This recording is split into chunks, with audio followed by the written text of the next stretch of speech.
Hi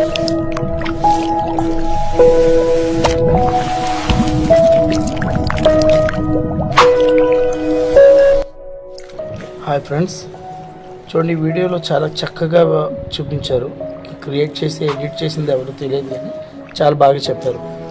నిజమే, చిన్నపిల్లలకి carbohydrate drinks పట్టించడం వల్ల, ఇప్పించడం వల్ల, లేకపోతే స్నాక్స్ గుండా అవి కెమికల్స్తో తయారైన పదార్థాలను మనం ఎక్కువగా పెడుతున్నాం.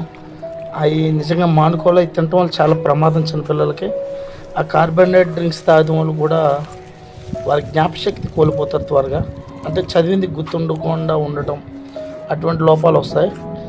మ్యాక్సిమం పిల్లలు, చిన్నపిల్లలకి ఎవరికైనా మినిమం 6th వరకు చదువుకునే పిల్లల లోపు ఉన్న వారికి ఎవరికైనా స్నాక్స్ కింద ఫ్రూట్స్ కానీ, బనానా, యాపిల్, పాలు, అటువంటి ఎక్స్ట్రా ఇటువంటివి పెట్టడం మంచిది. కానీ నిజంగా ఆ వీడియో క్రియేట్ చేసిన పర్సన్ మటుకి హ్యాండ్స్ ఆఫ్ టు యూ. చాలా బాగా చెప్పారు బ్రదర్. వీడియో మటుకి చాలా బాగుంది, ఎక్సలెంట్గా ఉంది. Thank you.